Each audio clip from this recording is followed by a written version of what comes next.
사순 제1주간 금요일에 보내드리는 오늘의 강론. 부산가톨릭대학교 신학대학 전인교육 부원장 원영준 베드로 신부의 강론을 들으시겠습니다. 오늘 복음은 마테오복음 5장 20절에서 26절까지의 말씀입니다.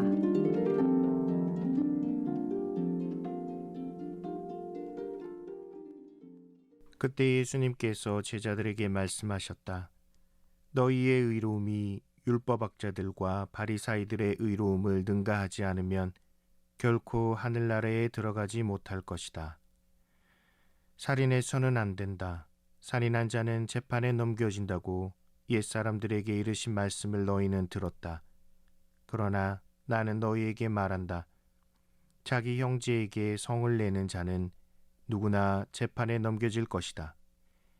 그리고 자기 형제에게 바보라고 하는 자는 최고의회에 넘겨지고 멍청이라고 하는 자는 불붙는 지옥에 넘겨질 것이다.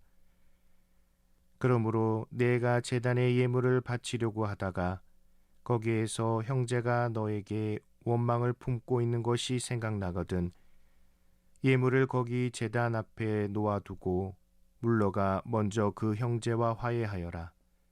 그런 다음에 돌아와서 예물을 바쳐라. 너를 고소한 자와 함께 법정으로 가는 중에 얼른 타협하여라. 그러지 않으면 고소한 자가 너를 재판관에게 넘기고 재판관은 너를 형리에게 넘겨 내가 감옥에 갇힐 것이다. 내가 진실로 너에게 말한다. 내가 마지막 한 입까지 갚기 전에는 결코 거기에서 나오지 못할 것이다. 참 예수님, 부산가톨릭 평화방송 애청자 여러분 안녕하십니까? 오늘 복음을 마주할 때마다 저는 영화 한 편이 떠오릅니다. 국내외 유명한 영화에서 초청받았던 밀양이라는 영화입니다. 영화의 줄거리는 대략 이렇습니다. 33살의 남편을 잃은 여주인공은 아들과 함께 남편의 고향인 밀양에 내려와 피아노 학원을 차려 정착하게 됩니다. 이미 너무 많은 것을 잃은 주인공은 아들마저 유괴되어 잃고 맙니다.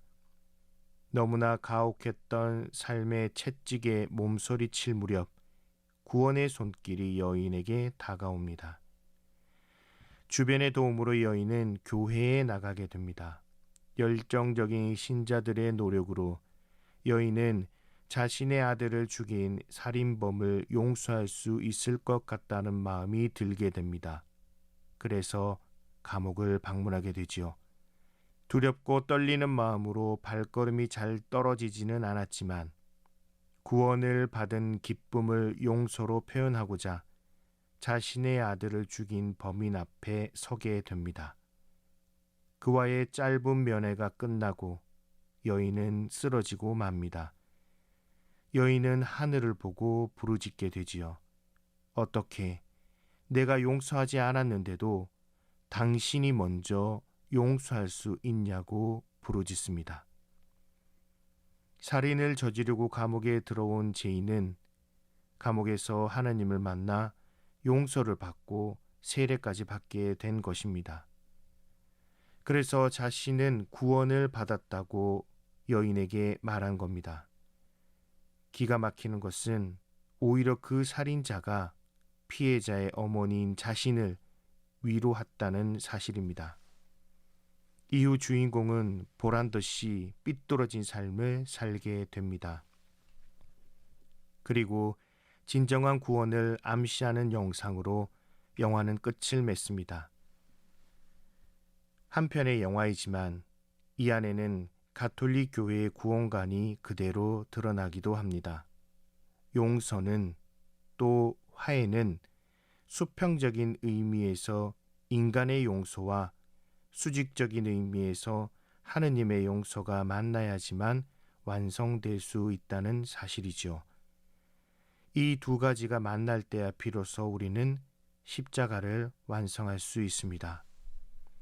그리스도의 십자가는 인간에 대한 하느님의 처절한 사랑과 그 사랑을 위해 인간의 죄를 용서해 주시는 예수님의 사랑의 결정체입니다.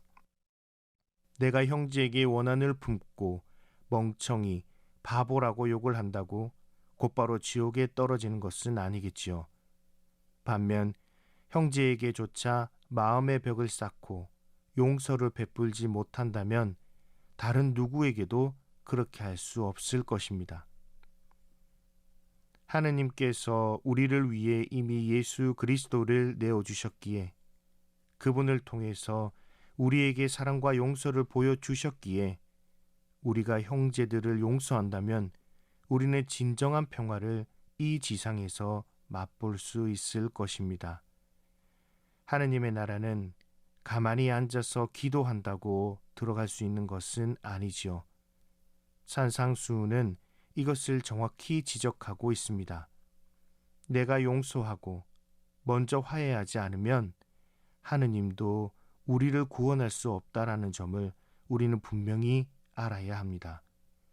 구원받기 위해서는 다른 누군가에게 내가 구원이 되어야 합니다. 곧 용서하는 마음은 지금 하느님의 나라를 살게 할 수 있는 유일한 기회이기도 합니다. 아멘.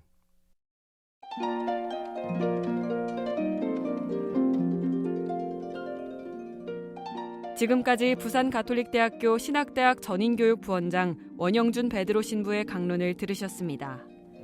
내일도 원영준 신부의 강론이 이어집니다. 오늘의 강론은 공인회계사 임만석 바오로 형제님과 함께합니다.